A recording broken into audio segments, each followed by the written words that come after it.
There are many questions tonight after President Trump announced on Truth Social that a ceasefire has been reached between Israel and Iran. The post was made just over 5 hours ago.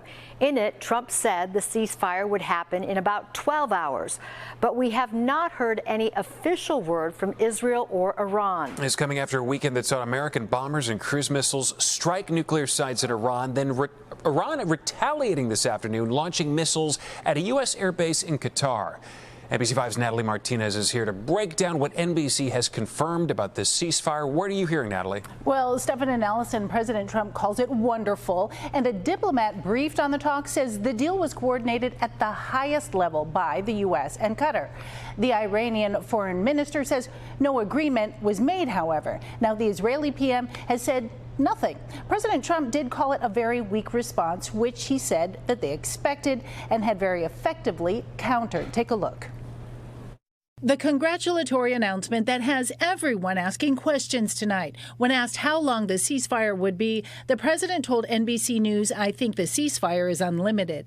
It's going to go forever." This just after Iran responded militarily on the Qatar U.S. airbase with no injuries, but certainly with a threatening message written with 14 missiles. President Trump is calling it a very weak response, which we expected and have very effectively countered, adding no Americans were harmed and hardly any damage was done. Most importantly, they've gotten it all out of their system.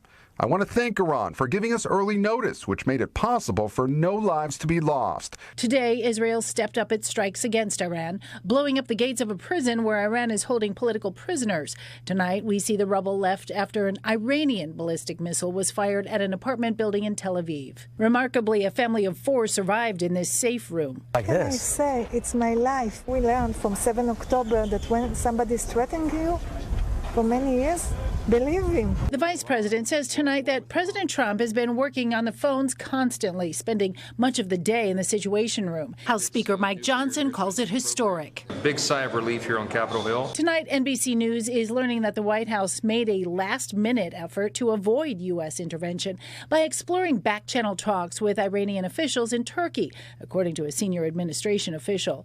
But it never materialized because Iran's supreme leader could not be reached to authorize a meeting. Days ago, Iran did convey a private message to President Trump, warning that if he launched airstrikes, Iran would respond by unleashing terrorist attacks on the U.S. by activating sleeper cells here. That's why we're at an elevated threat right now.